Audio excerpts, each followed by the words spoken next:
African governments from Cape to Cairo are a curse to the people of this continent. They are a curse, amongst other reasons, because they have become allies of coloniality. There is no evidence that South Africa has a president. The president talks like an analyst. Yeah. An observer. But there's a reason why the president talks like an analyst. In addition to what I argued from day one, that this is the weakest leader the ANC has ever elected. And therefore the worst president South Africa has had since 1994. 80% of South Africans believe that South Africa is going in the wrong direction. And 70% of children in this country live in poverty.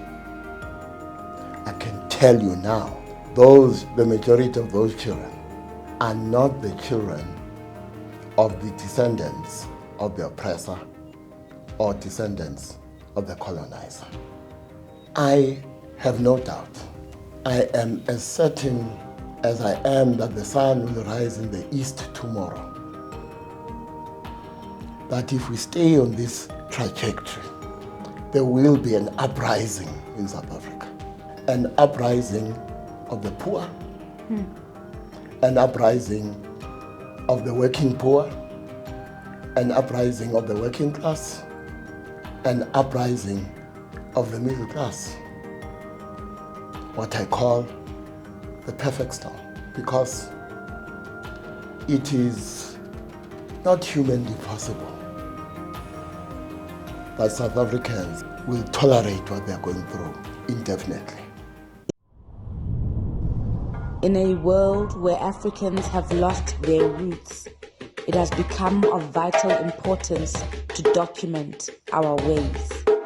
In an effort to reverse the brainwashing of the past, where we were made to believe our ways are demonic, we are pressed to create dignified and respectful platforms to unpack our spiritual ways. The views and opinions expressed in this episode are those of the guest and do not necessarily reflect the beliefs or position of this channel, its hosts, or affiliates.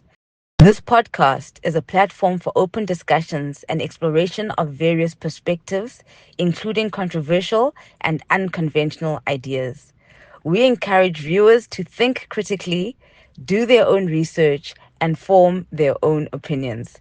The content is for informational and entertainment purposes only and should not be taken as fact, advice, or an endorsement of any specific viewpoint. Viewers' discretion is advised. Umoya light, umoya bright, Brazil. Let's put this on. We can put it there. Okay. Umoya perfect. Moya perfect, Gogo. Yeah, no, we are already jumping in. As you know, you guys, we bring you that the education you're not going to get at the Mlungu schools. It's such a privilege. I've got one of the main characters of my competitor's podcast. You're always like, SMWX, there they go again, stealing my guests. Gogo, Aubrey, Matshiqi, thank you so much. Tamako. Thank you so much for sharing yourself with us, for always being available to speak to us, for resonating, for illuminating, for all the work you do, and Tamako. for being you, you know. Siyabulela. People, when they see you, they don't know what a warm spirit you are and how loving you are. And thank you for that. And thank you for lying. But I guess you paid me that money, so I have to do something. I can live with those lies. Thank you.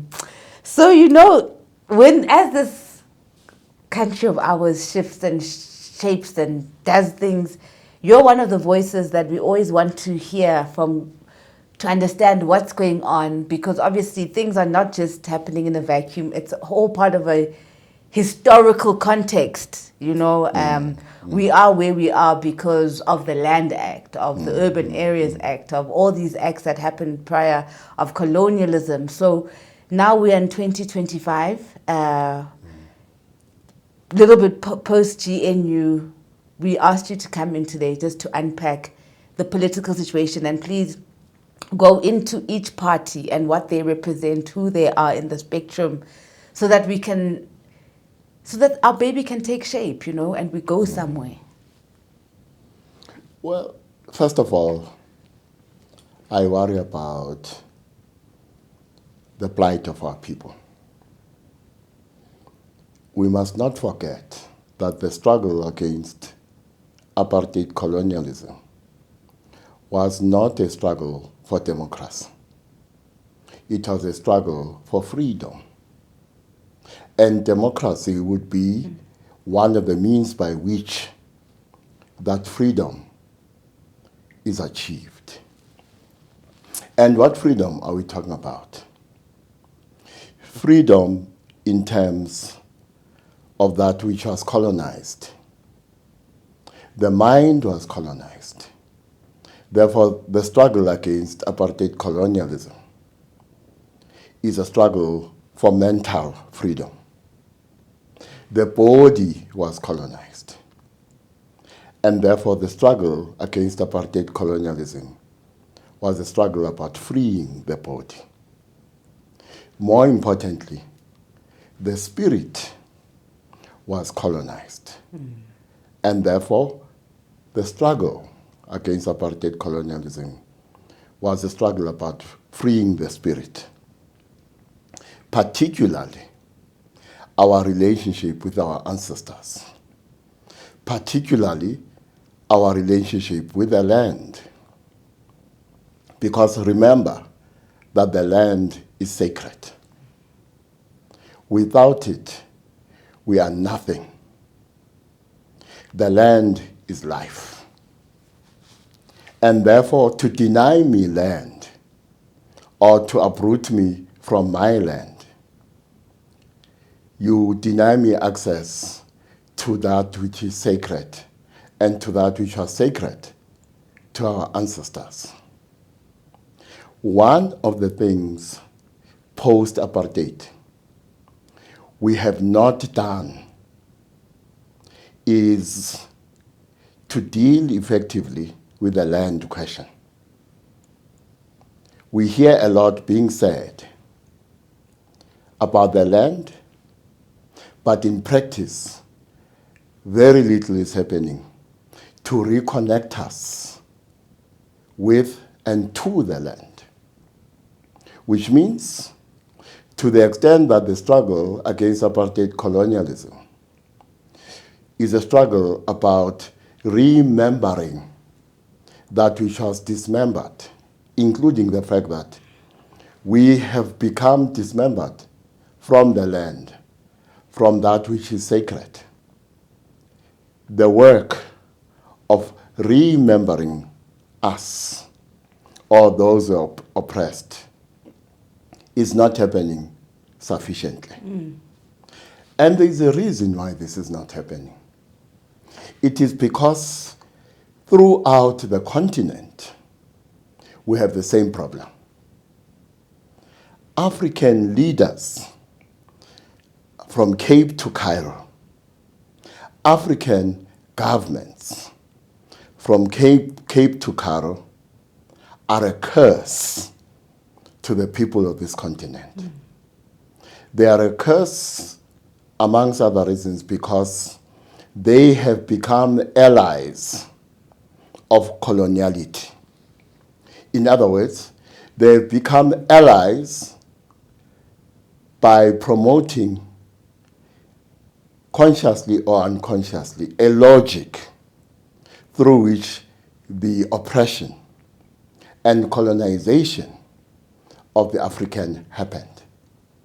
That is why I say African leaders, African governments have become a curse to the people of this continent. And this is from Cape to Cairo, including our own government and therefore including the ANC in particular, the ANC has become a curse to the people of this country.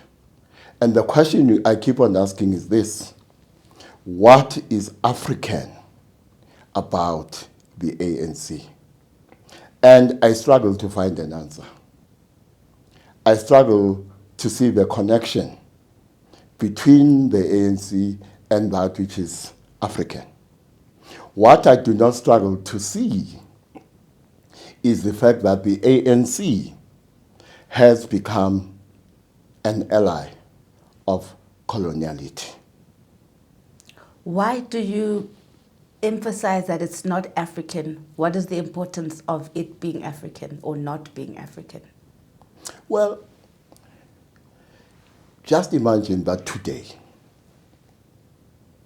is the first day we encounter the white colonizer, the white Christian colonizer, who comes here armed with the mission to so-called civilize us, but comes here with a mission to impose a particular way of being in the world, a particular way of seeing, and therefore a particular worldview.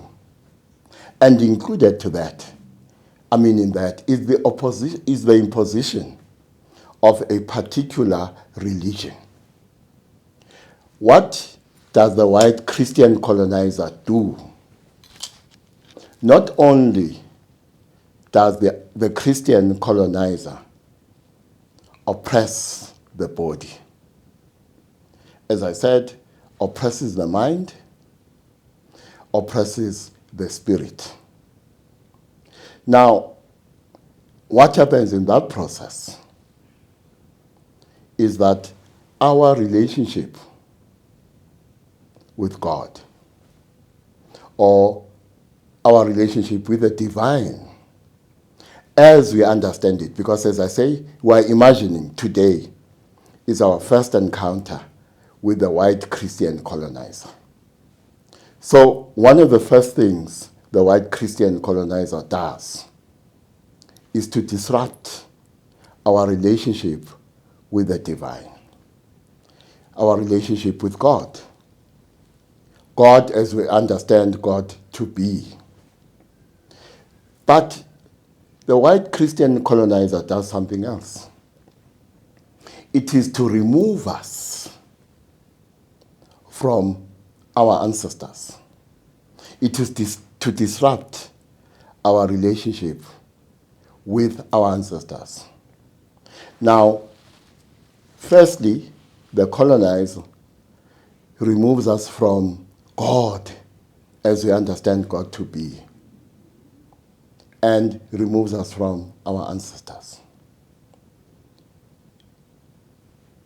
The effect of that is devastating, because we are removed from who we are and from what we are.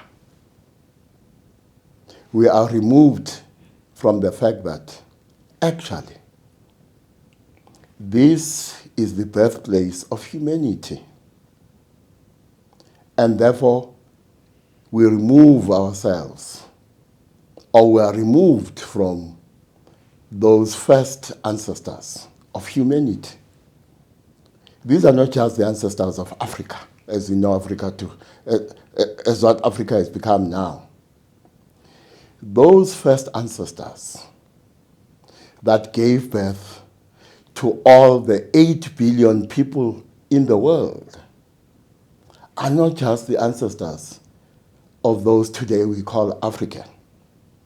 They are the ancestors of humanity as a whole.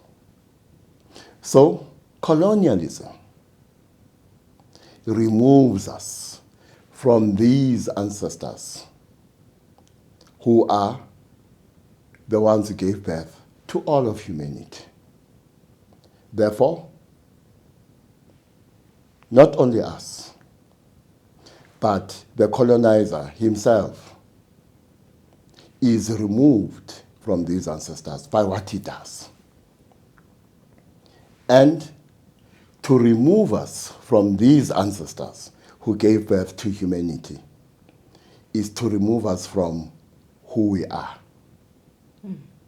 Amongst other things, to be African is to have a relationship with these first ancestors who gave birth to all of humanity. And therefore, what is it that we have done since 1994 to reconnect us to these ancestors?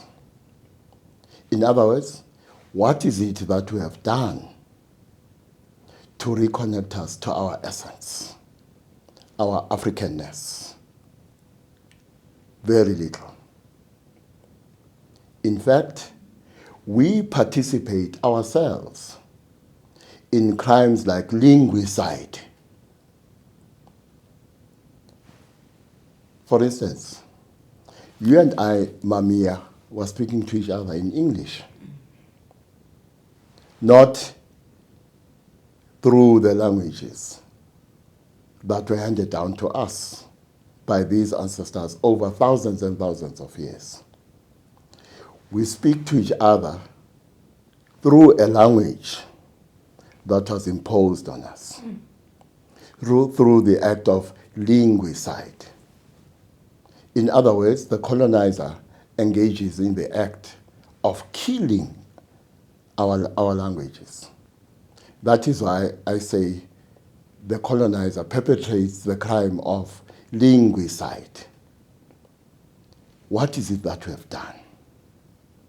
You, Mami, talk a lot about these schools you were taken to, that we take our children to. They themselves, these schools, have become purveyors, amongst other things, of this linguicide I'm talking about. This linguicide, in part, is happening through these schools that you were taken to. So in part, what the schools do is to continue with the act of dismembering us from that which was sacred to us. Because remember, education has a reproductive function. And also remember, education is not neutral. Education is ideological. One of the things education must do is to reproduce dominant race, class, cultural, gender, and so on relations. Which means, in terms of its reproductive functions, education must make us uncritical of how we have become what we have become. We must become uncritical of why we have become dismembered from that which is sacred to us. Because education plays that reproductive function, precisely because it is ideological. What must education do? It must reproduce the power of those who are dominant in society. It must reproduce their worldview. It must reproduce their way of being in the world. It must reproduce their understanding of reality. It must reproduce their way of seeing. In short, it must reproduce their worldview. And one of the ways through which we do this is through the education system. The school, the university, our education system plays that reproductive function. And it does something worse to our minds.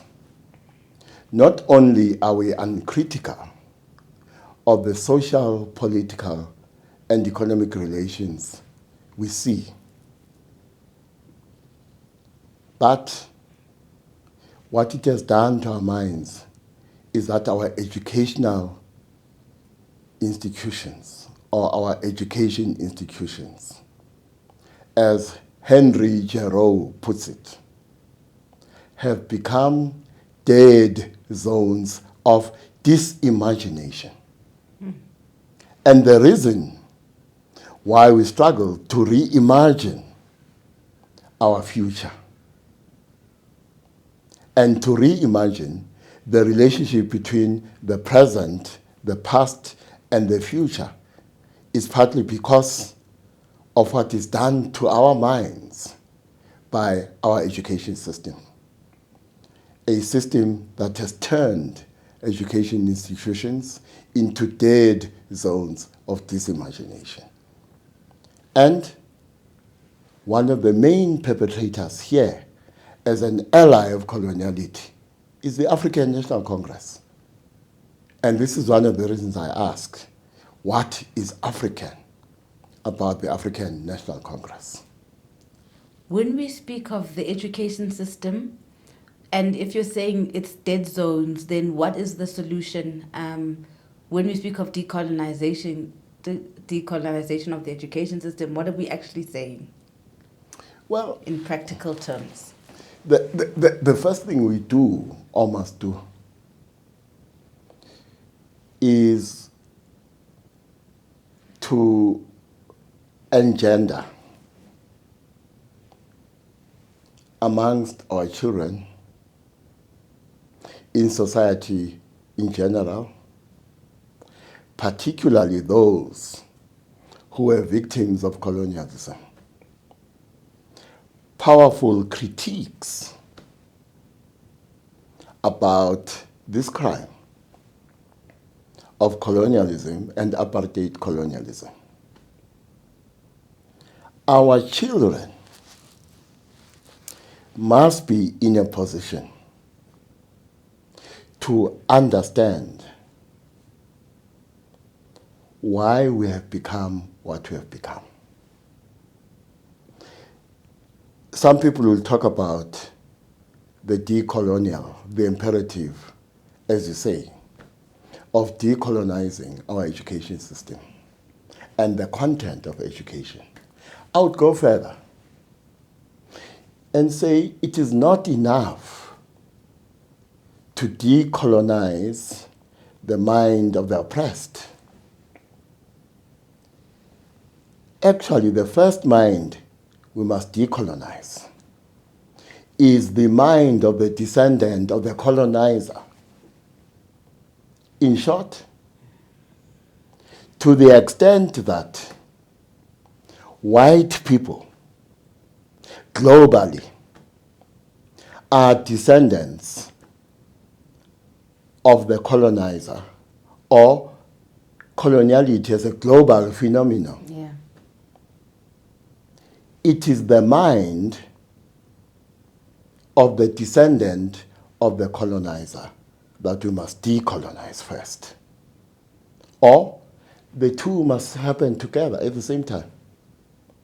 What we tend to do, and I think it's a mistake, we focus on the mind of the oppressed and say that the imperative is to decolonize the mind of the oppressed. So people like Bob Marley, Steve Biko, I'm not saying they were wrong when they talked about the imperative of mental freedom. They were not wrong. But what we must add to what they were saying, or what they said, is the imperative of decolonizing the mind of the oppressor, decolonizing the mind of the descendant of the oppressor. Because ours remains a neo-colonial reality. We used to talk about colonialism of a special type, talking about the fact that the oppressor and the oppressed, the colonizer and the colonized, are located within the same geographical borders. Now, colonialism may be gone, but coloniality is still very much alive.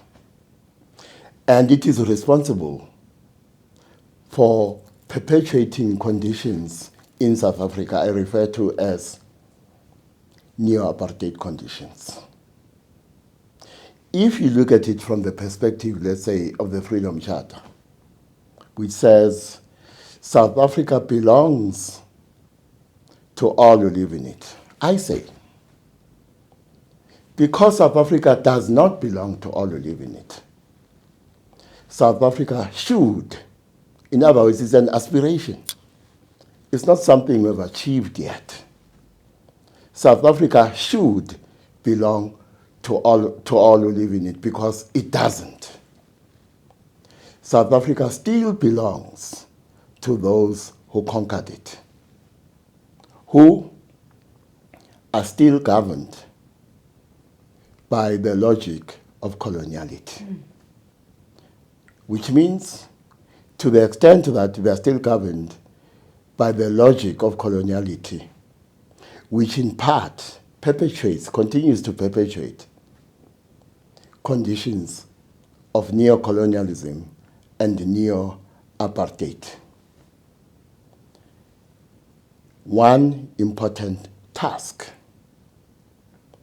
is to change all the social, political, and economic realities which portray the existence of the fact that South Africa belongs to those who conquered it. Let me repeat something I've said many times.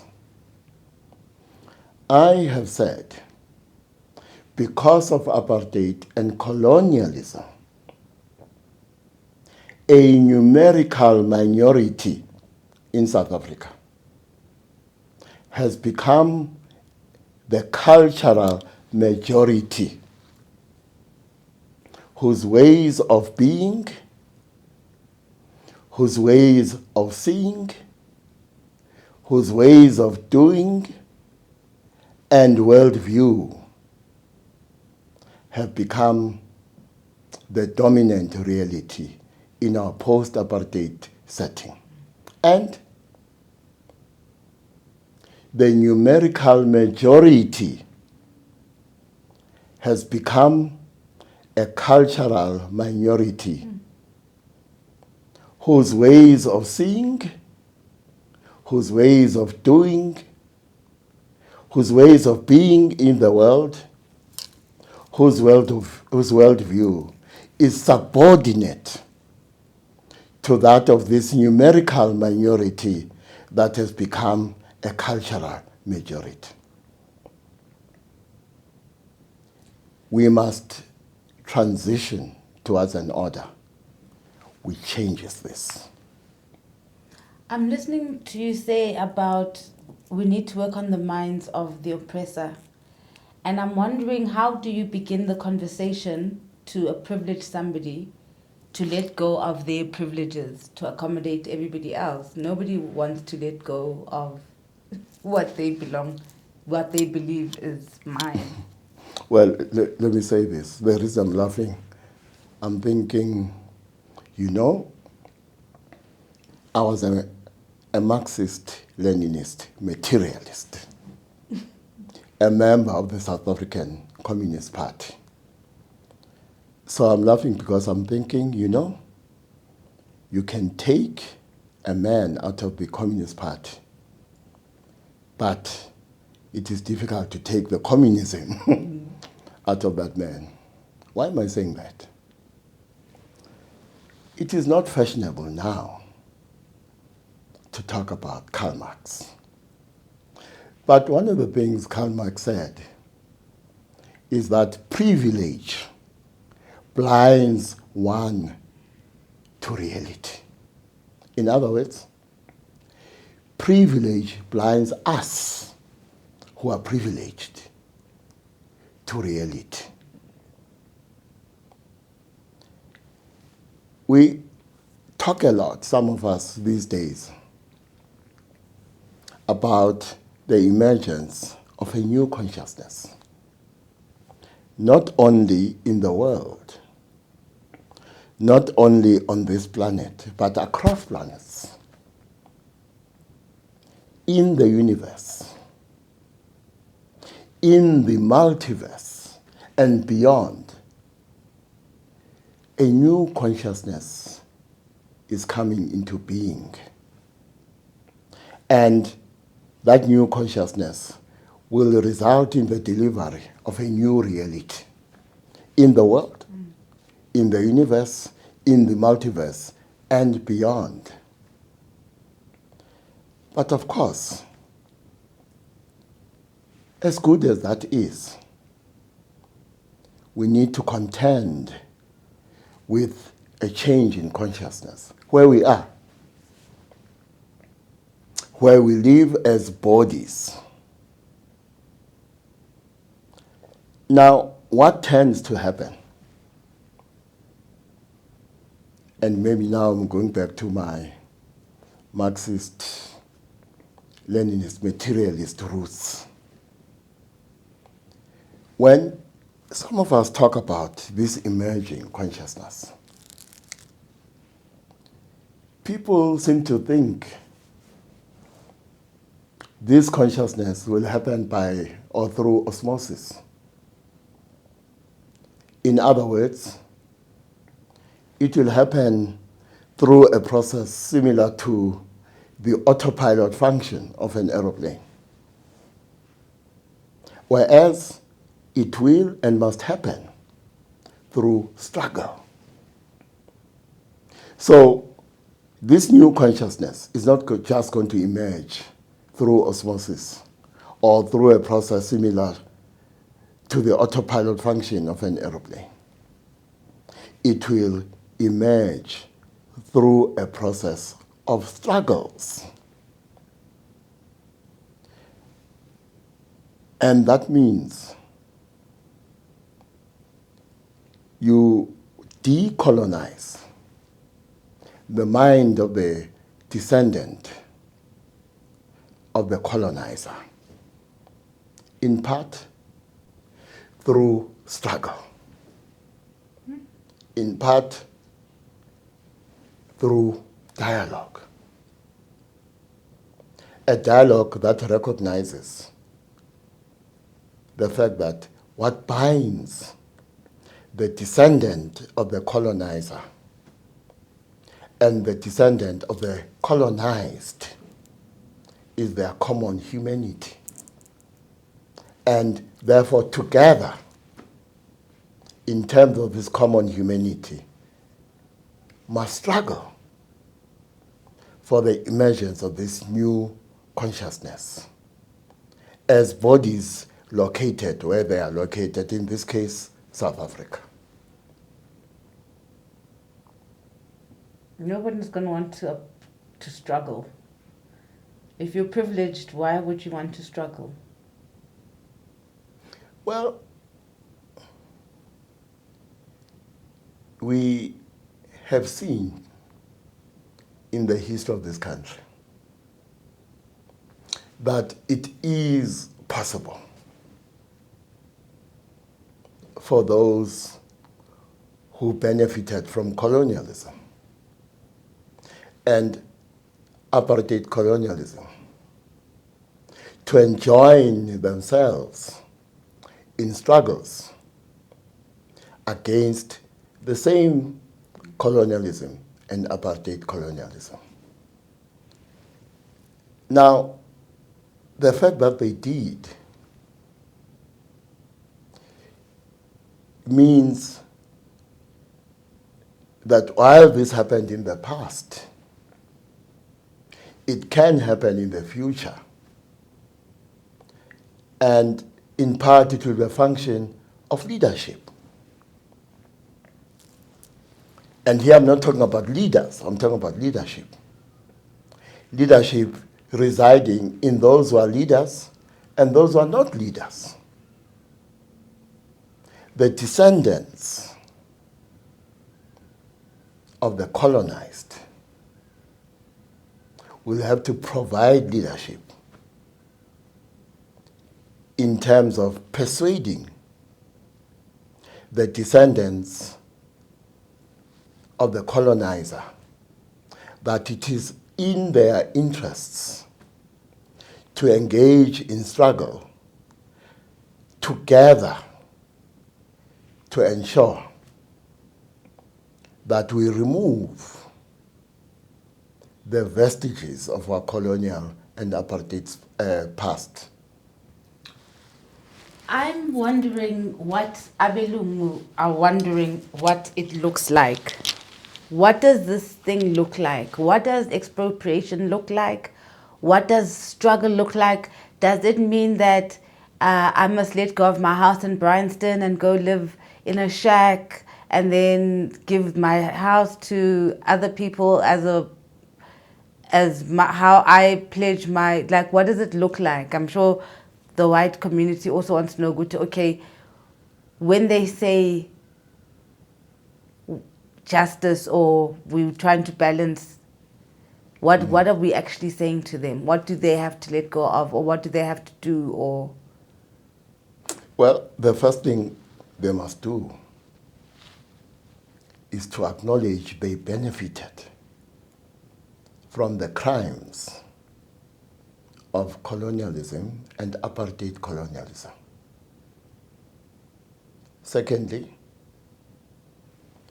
they must embrace the idea that it is incumbent on those who benefited from the crimes of colonialism and the crime of apartheid colonialism to be magnanimous. In what respect? The land is in the hands of the descendants of colonialism and apartheid colonialism. The rule of law is in the hands of the descendants of colonialism and apartheid colonialism. The economy is in the hands of the descendants of colonialism and apartheid colonialism. The ways of seeing, the ways of being in the world, the ways of doing, and the worldview that are dominant are those of the descendants of the colonizer, the beneficiaries, or those who benefited from colonialism and apartheid colonialism. With respect to these things, their control over the economy, their control over the land, their control over the rule of law, and their control over other areas of our life is something they need to give up. So when I say they must be magnanimous, their magnanimity must kick in by way of giving up control of these things for the benefit of all. They have a choice. They can either do it voluntarily or they'll be forced to do it by means that are not peaceful. It's up to them.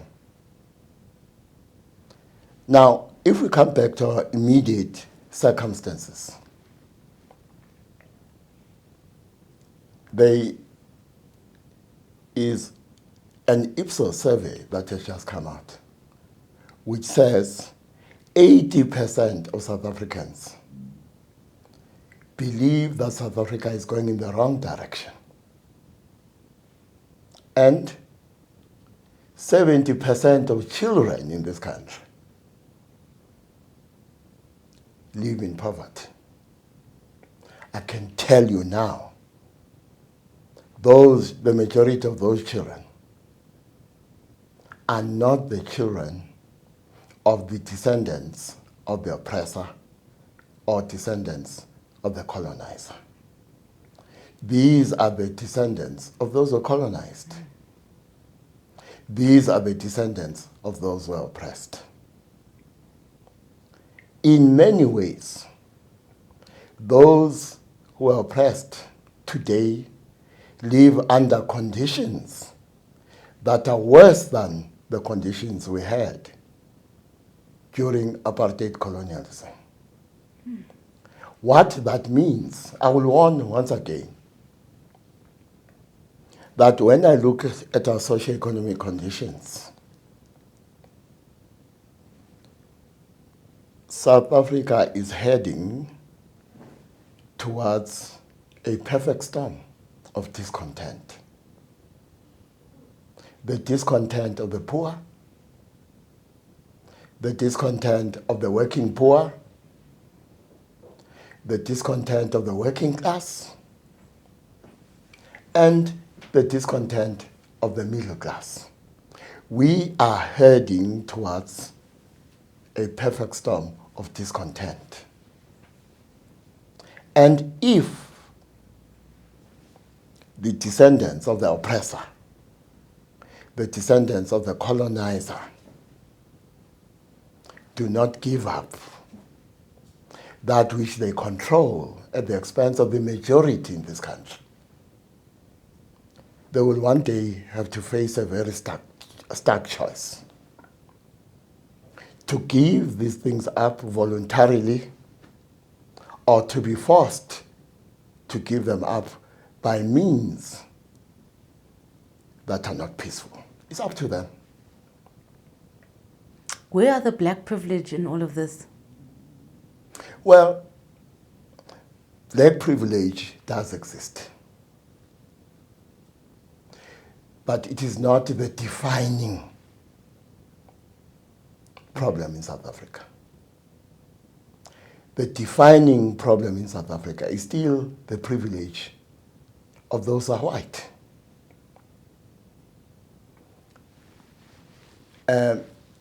This is similar to something else I like saying. You look at the failures and weaknesses of the ANC, which have been quite egregious. And what we do sometimes, we allow white people to use the failures, egregious failures of the ANC and the weaknesses of the ANC to erase the sin of apartheid. We must not allow that. In the same way, the privilege of some who are black does not erase the fact that the preponderance of those who are privileged is white. So we must not lose focus when it comes to who must give up control over the economy, the land, rule of law, and so on. It is those who benefited from the crimes of colonialism and apartheid colonialism. And I will keep on saying, this will happen either voluntarily or by force. It is up to them. You just said something that sounded almost like you're saying that poverty and the condition of this country is worse off than in apartheid. Is that what you were saying? I'm saying, well, inequality, definitely, has never been this bad.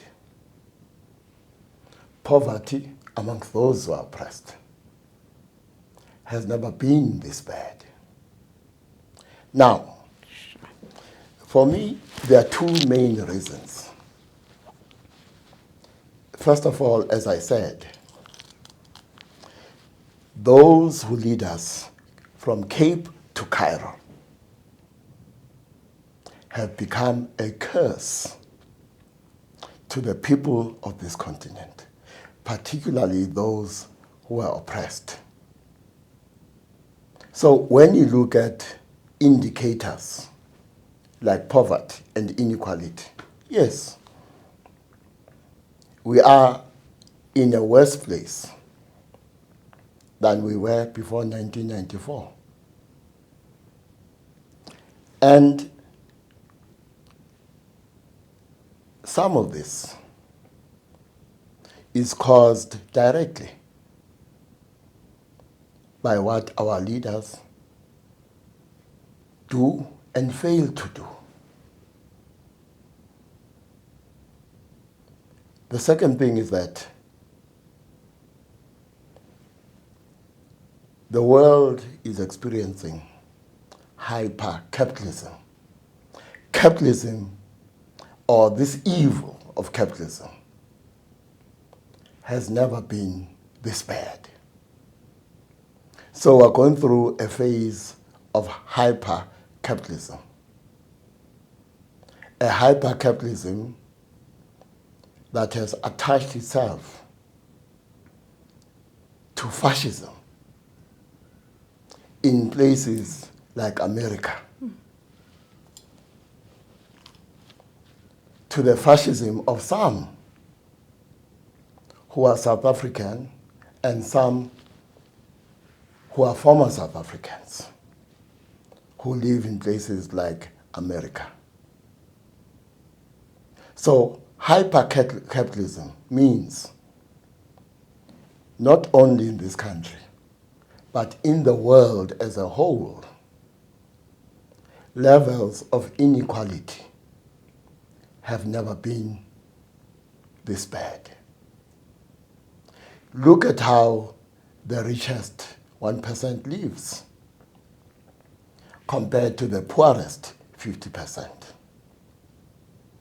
They live large. But look at the institutions that support them. Governments are one example, including our own, by the way. I always say that politicians should not be paid through the fiscus, should not be paid through the taxes that citizens pay. I always say that actually, in almost every country in the world, including this one,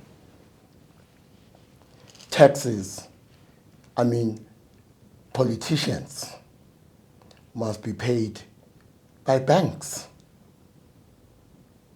Because all over the world, governments do more for banks than they do for the so-called ordinary citizen. One of the central problems we face in the world and in South Africa is how financialized the economy has become. Central to that pathology is what I call banksterism, the gangsterism of banks and bankers. I'll give you an example. Think of any huge corporation in the world, Monsanto or any other, Bayer or any other, and think of the tech giants.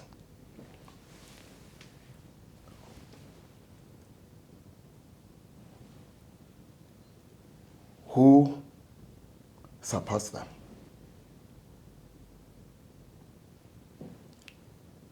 Follow the money in this way. The hedge funds,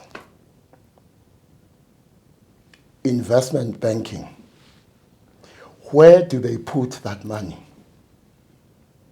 That money is put in the pockets of thieves, people who steal, that we call billionaires. You don't become a billionaire. You take a billion. These are thieves and takers who are buttressed through hedge funds, investment banking, and so on. In countries around the world and South Africa, central to this pathology of the financialization of the economy is banksterism, the gangsterism of banks and bankers. And from who do they take? From the so-called ordinary person. In India, for instance, you know the stories of farmers who have committed suicide because a company like Monsanto has decided that seeds were invented by them, plants were invented by them, and therefore farmers must pay rent to them. The tech giants, the same thing. What do they produce?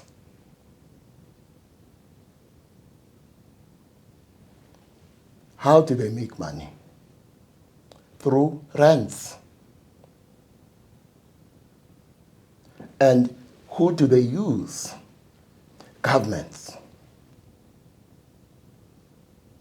And that is why I say it is not the citizen, but it is the bankster who must pay the salary of the politician, because the politician does more for the bankster than he does for the citizen. So the levels of poverty we see in South Africa and the world, the levels of inequality, unprecedented levels of inequality we see in the world and South Africa, are a direct result of this pathology I'm talking about. And I'm saying not only in this country, but all over the world, we are moving towards revolts by ordinary people. In this country, as I say, we are moving towards a perfect storm of discontent. The discontent of the poor, the working class, and the middle class. What do you think is taking South Africans so long for them to, because they were going through a lot. I mean, the electricity prices, then we see the politicians, the state of crime, Umkwanazi, what he exposed. Why are we still, it's almost like we're helpless. Well, look, we were promised, and we promised ourselves, a South Africa as a society that would be the antithesis of where we come from, apartheid society. We did something else. We failed to differentiate between the myth and the reality. What am I talking about?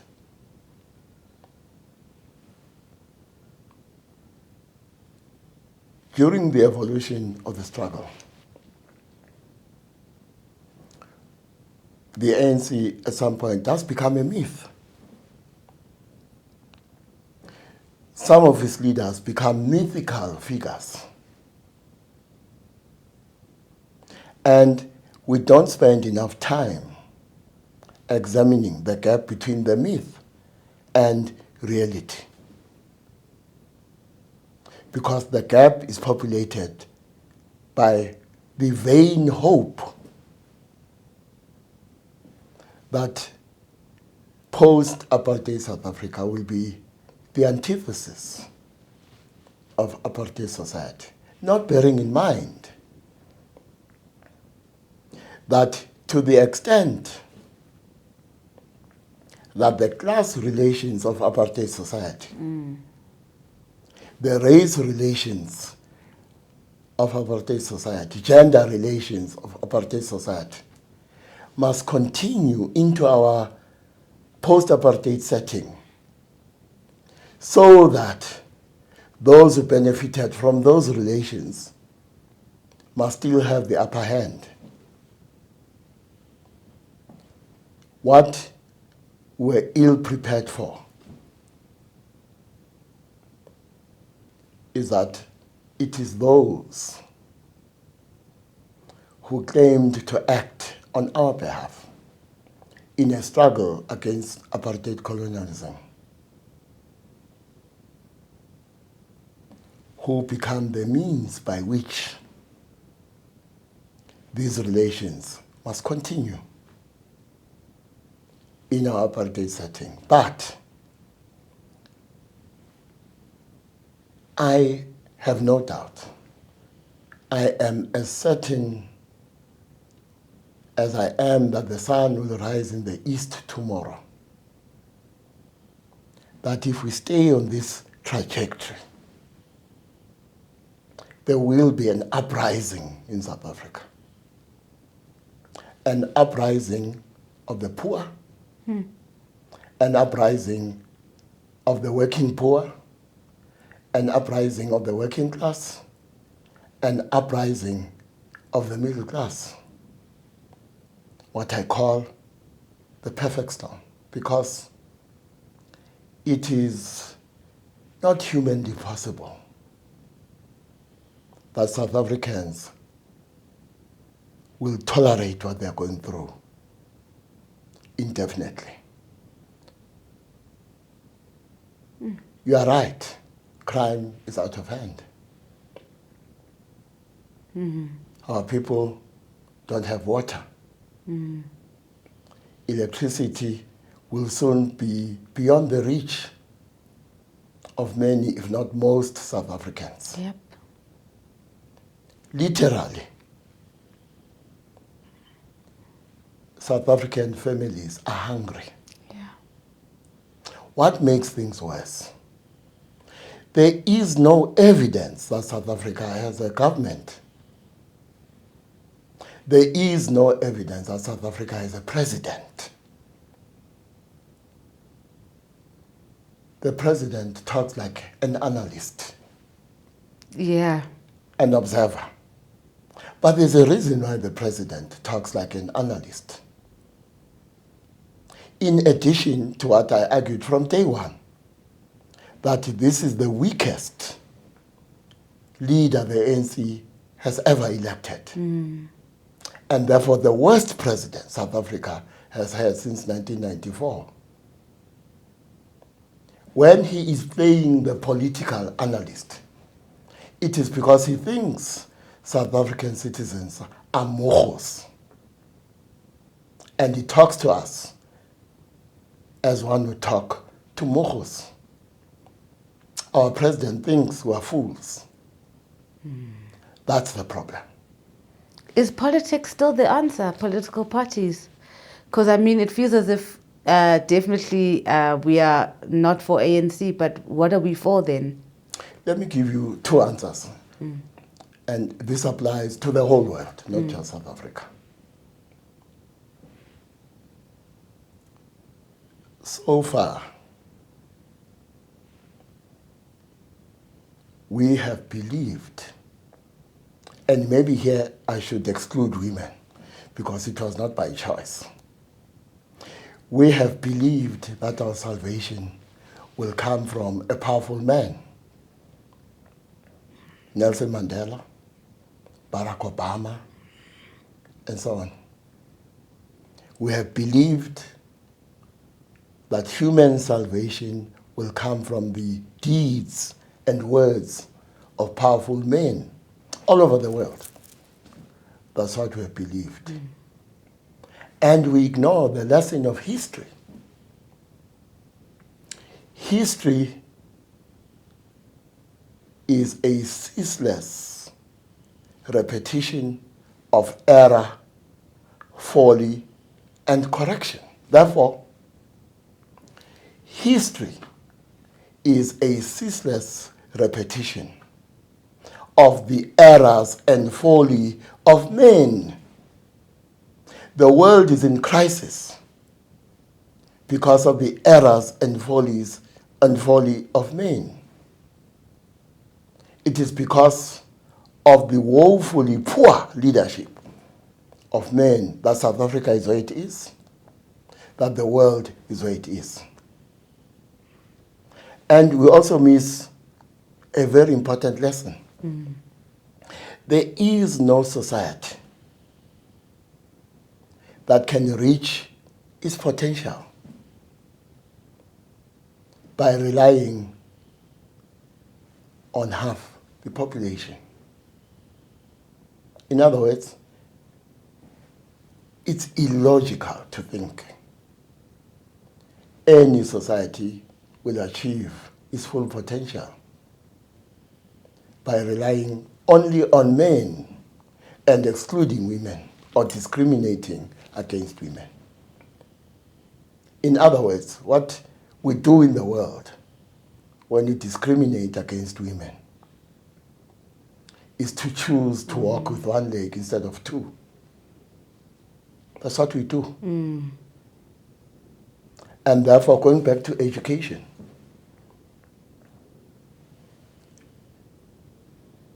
and its reproductive function, and the fact that one of the dominant relations education reproduces are problematic relations between men and women, the gender question. Through education, we must work towards an order in which we can access the leadership potential of women. We must give women a chance. The men have failed. It's exactly like that. Having said that, we must give women a chance.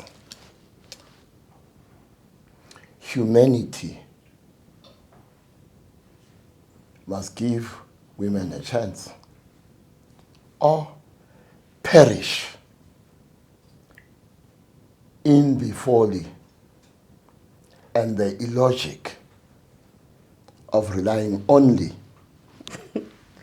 on those who have proved themselves incapable of providing the leadership that humanity needs. Men. Gunin, we've been having this conversation so many times. We've seen we didn't have Winnie Mandela for president, the president that we missed out on. There have been so many women, you know, and instead, the vocal women get demonized instead. And then what happens is that the publics put the stupid men on a higher pedestal. So what is that psychologically? What does it say about the people? What does it say about our psychology as a nation? It says many things. It says the transition from the world as it is to the world as we wish it to be is difficult. It says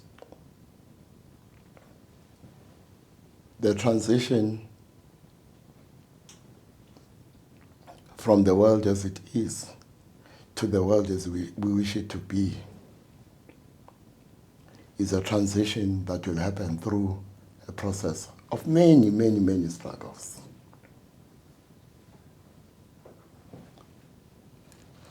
But I talk about this new consciousness that is emerging. It must be a consciousness on the basis of which we understand and embrace the idea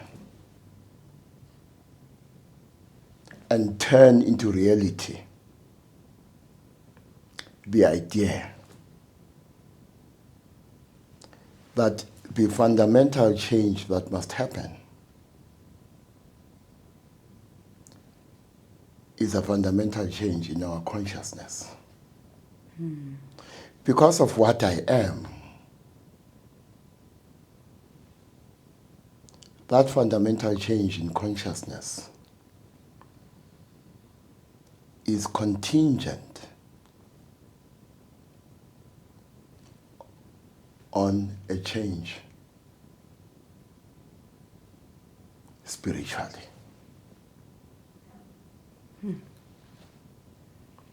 Now, again, I'm not talking about spirituality as something like, as I said, the autopilot function of an aeroplane. There is no contradiction between spirituality and activism. And therefore, there is no contradiction between spirituality and struggle. But to succeed in the same way that we say we need to decolonize the mind of the descendant of the colonizer, we need to work on the mind, the gendered mind of the beneficiaries of patriarchy. Remember that if we come at this from the angle of, let's say, the colonial matrix of power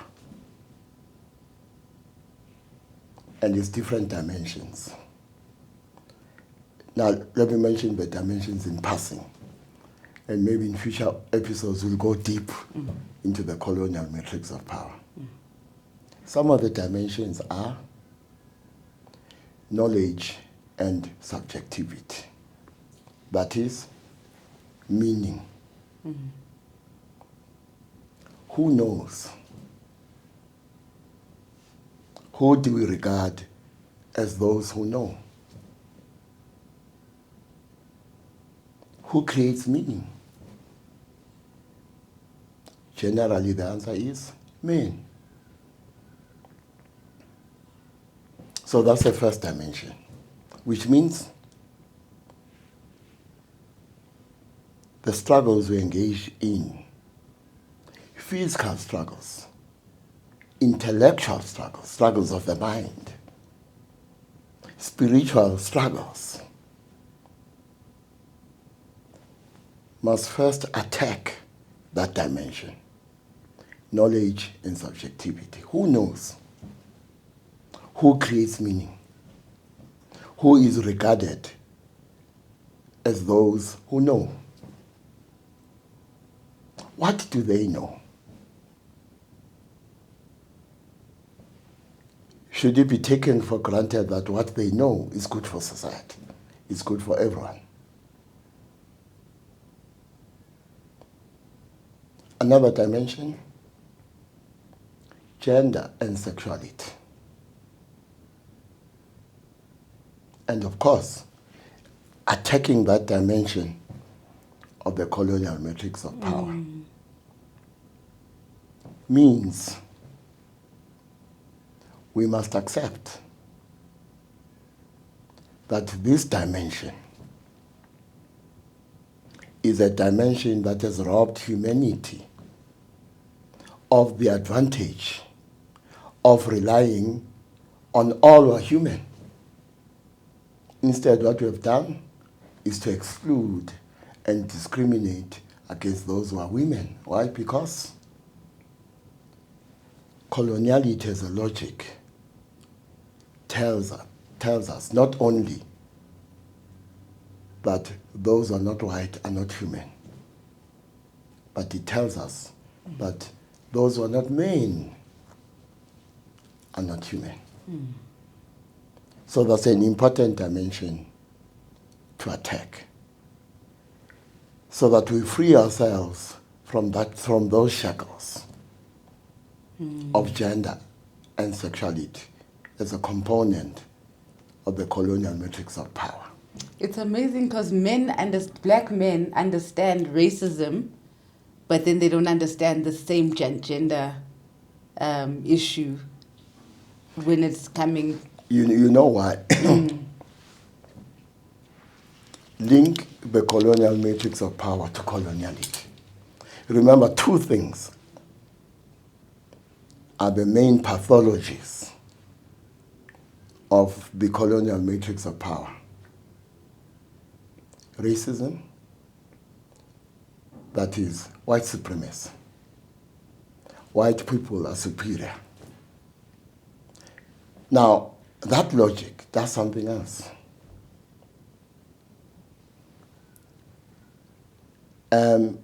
The colonial matrix of power reduces us to bodies. We are not spirits. We are bodies. Some bodies are superior to others.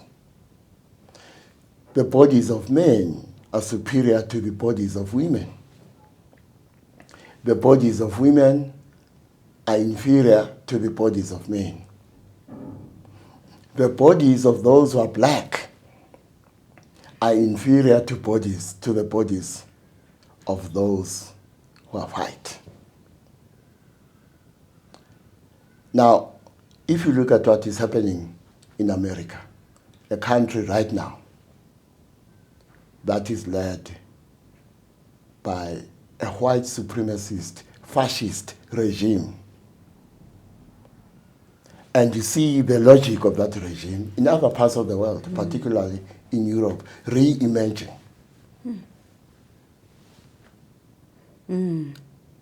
Which means the colonial matrix of power remains. Reaffirms itself. Yes. Unlike the ANC, is succeeding in renewing itself. Where does that take black liberation then? Or just the liberation of everybody in the country, because now there's lots of us actually. So how do we maneuver? Well, remember, Mamiya, what this colonial matrix of power and coloniality do. Remember, the bodies are divided according to race and according to gender, and in other ways. But what they do is to create a hierarchy. At the top of the hierarchy is God. And for me, God comes in two ways. There's God, full stop. And there's the God of our creation. So God is at the top of the hierarchy. Below God is the white man, who is godly, who is the embodiment of God, who is a representation, physical representation of God. So to go against the white man, to go against what the white man thinks or does, is to go against God. Yeah. Below the white man is not the black man, is the white woman. Below the white woman is the black man. And right at the bottom is the black woman. We need to attack this. Because, as I say, unlike the ANC, the colonial matrix of power and coloniality are succeeding in renewing themselves. And that is why America today is run by a fascist, white supremacist regime. South Africa may not be run by such a regime, but the mentality of that regime we see every day in this country. And that's why they run to America to talk about a non-existent genocide. Because they themselves are governed by the same white supremacist, fascist logic that governs America today. How come you're moving away from talking about the political parties? Have you given up on them totally now? Well, let's go back to the question of whether politics will save us. Politics, as what we know it to be right now, is not going to save humanity. Because politics, as what it has become, as what we know it to be, politicians and political parties are not going to save humanity.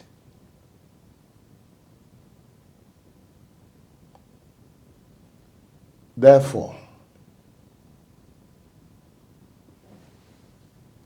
we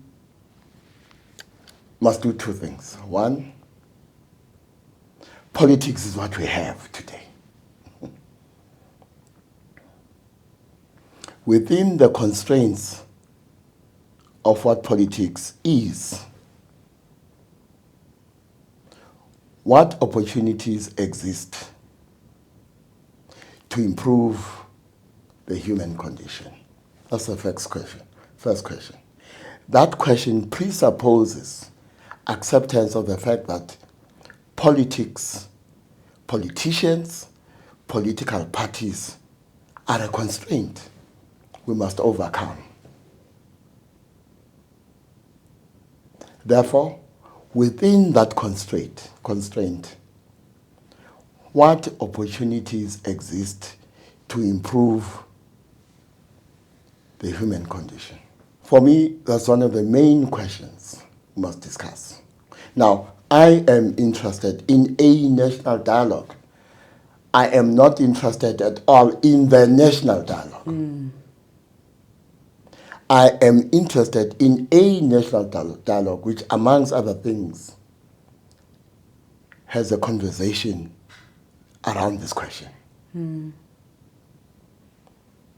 We accept that what politics is, what politicians are, what political parties are, all over the world, not just here, are not the answer. But that is what we have now. Because that is what we have now, within the constraints imposed by that reality, what opportunities exist? Or are we going to create? Or must we create in order to improve the human condition?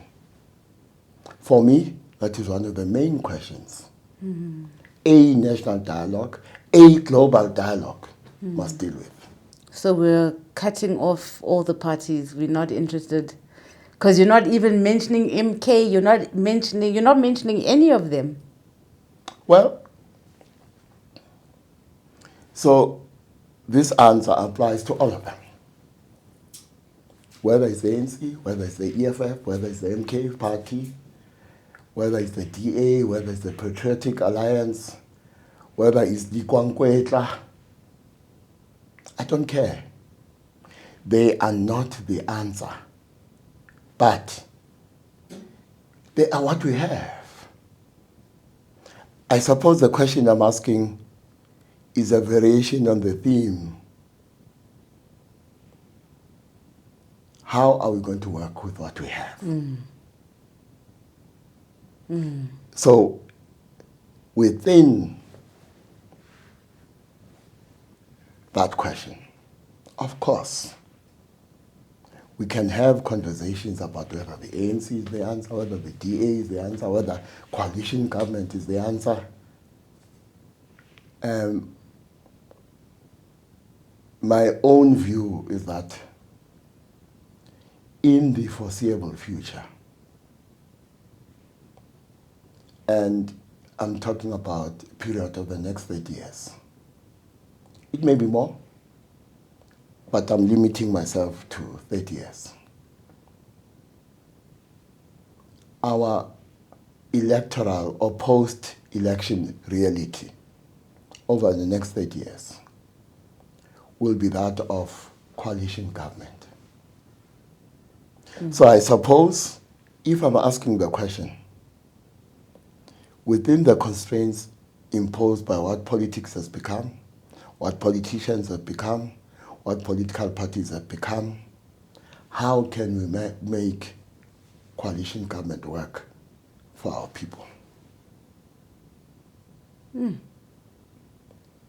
I am not arguing that it is possible for coalition government to work optimally. It's not. The fundamental change our people dream of is not going to be delivered by any election. I think I said to you before the last election that we can have 1 million elections. Not even one of those 1 million elections is going to deliver the fundamental change we desire, because those 1 million elections are themselves part of the constraint I'm talking about. And therefore, the question I'm asking, what opportunities exist within the constraints we have to change the human condition for the better? Applies to elections too.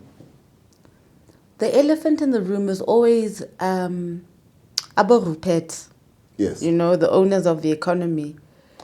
Let me interrupt you. Sorry. It's an elephant that is doing a very poor job of hiding itself. Yes, it's got a pink tutu on and it's dancing. And the question is always around this national dialogue, this national dialogue. Where do they fit in? Because they are hoarding all the resources, and the reason we're having to have these dialogues is because of them. So how do we approach the situation? Well, let's go back to where I started. The fact that certain relations must be reproduced. Class relations, economic relations, gender relations, race relations, for instance. Let's isolate economic relations and class relations. Or let's treat both as economic relations. In whose interests must they be reproduced? In the interests, I said, of the hyper-capitalists. In the interests of the banksters. In the interests of those whose economic interests have become dominant in this country and the world. They must be reproduced. By what means do they reproduce these relations, dominant relations? I isolated education as an example. Popular culture is another.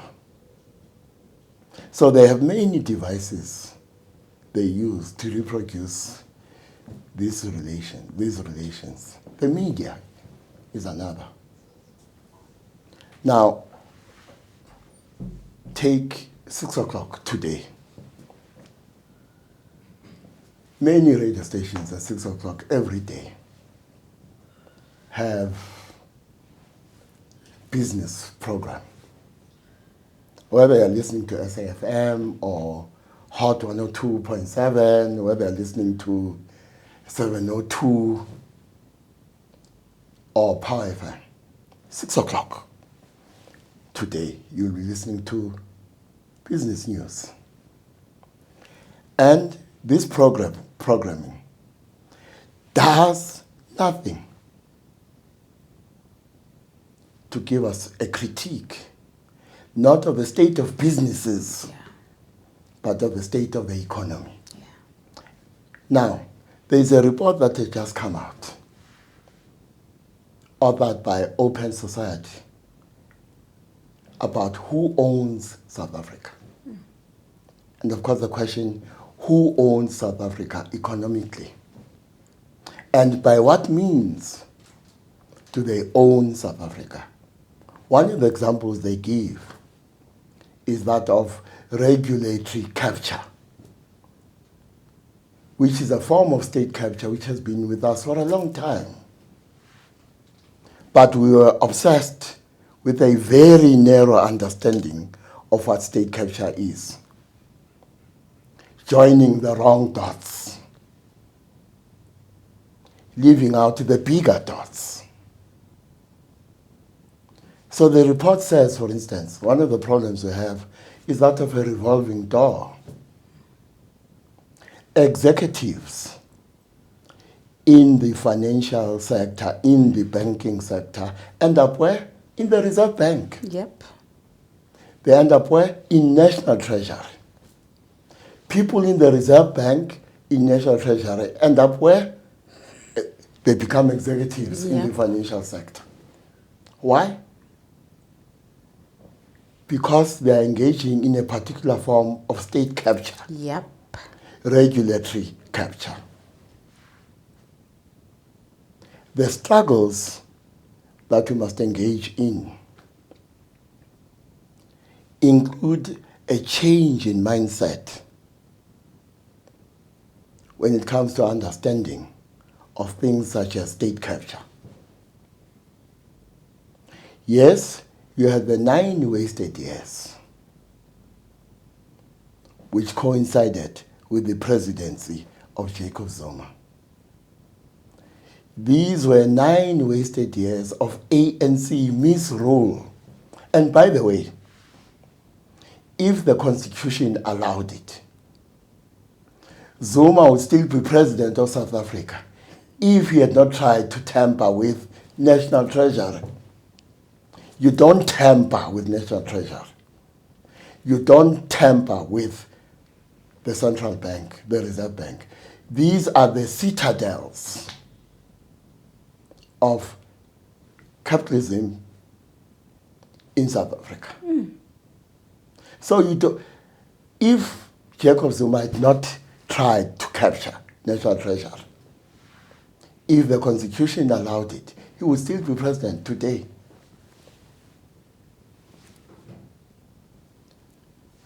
So you had the 9 wasted years of ANC misrule. For some reason, some tomula with Jacob Zuma, and we remove him from the ANC. Those were 9 wasted years of ANC misrule. Who was the main facilitator of what we call state capture? Narrowly conceived by us. The ANC. The main actor that abetted and facilitated state capture was the ANC. So these were 9 wasted years of ANC misrule. And the misrule, in part, was about looking the other way when it comes to what I call banksterism and state capture through regulatory capture through this revolving door. Executives in the financial and banking sector use to access National Treasury, to access the central bank, to influence the content of policy and regulations. Does that mean that Madiba and Mbeki turned the other eye to what was happening in Treasury? Well, I have always argued to my friends in Treasury that one of the problems is that our national treasure is a state within the state, a law unto itself, until, of course, they collided with something this year, during the budget process of this year. And the ironies, or one of the ironies about national treasure, is that it becomes a law unto itself, a state within a state, an actor that acts with impunity, unbridled impunity. What did it use to reinforce its position? The ANC's majority. It is the ANC's majority that our national treasury used to reinforce its position as a law unto itself, as a state within the state that is governed by the laws of capital, not the laws of the country. So they use the majority of the two-thirds ANC. Majority. Well, all the majorities Yes. that they had. Remember, what is the first thing the ANC does after winning almost 70% of the vote in 2004, 69.69%? The first thing the ANC promises is that it will not amend the constitution. Whose fears was the ANC worried about? White people and white capital. So national treasury and white capital, monopoly or otherwise, actually use the ANC's electoral majority repeatedly to reinforce their interests. Kudlaliwe ngathi. Kakhulu senziwe isibhanqa. Nangoku sisenziwe isibhanqa. So then how do we remove ourselves from Bupan? Well, I will keep on using the same boring word, struggle. We must decide what those struggles look like. We must decide what the content of those struggles are. One of the main ingredients is unity. We must unite behind an agenda that will be achieved through these struggles. But the starting point is a national dialogue must be about what the content of those struggles is going to be. And I say, not just a national dialogue, a global dialogue. Because this hyper-capitalist reality we live in is unsustainable for humanity, the planet, and other planets. Because now the hyper-capitalists are polluting space, are polluting other planets. They intend to colonize other planets. You know why? Because they know they are killing this planet. But they have this illusion that when the end times come, because the reason they live like there's no tomorrow is because in their minds the end times are coming. And when the end times are coming, they must be safe, either on other planets, or they must create safe zones for themselves in different countries and different parts of the world. Yeah. That is why they consume as if there is no tomorrow. At our expense. Yes, at the expense of humanity and the planet. Soon, it will be at the expense of other planets. Do you think that there's a reversal of this, or we must just accept that evil is winning? Well, Are we in an era where evil is winning? I am hopeful that if enough of us in this country and in the world unite against what you rightly call this evil, I am convinced that if enough of us unite, we can defeat hyper-capitalism and the hyper-capitalist and their allies, the politicians and governments. We can defeat them. And that is why I am saying the world is going to face rebellions and revolts in different countries around the world. Because the conditions under which, as human beings, we must exist are intolerable. And this trajectory of hyper-capitalism and what it imposes on the human condition and on the planet is unsustainable. Or to use your word, is evil. And it is an evil we must unite against in South Africa and in the world.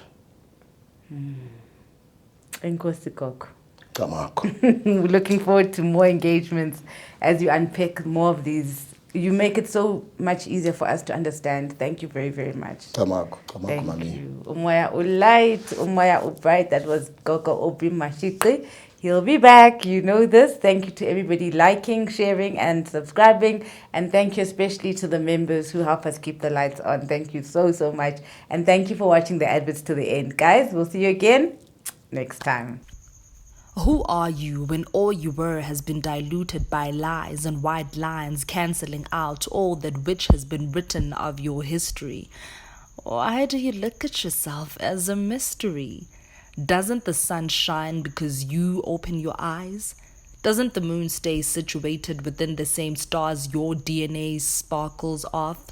Your spirit knows that surely corner into e off. Buza umoya so you may return to being well off. Because spiritually you are rich, yet your ancestors cry because you are out of reach.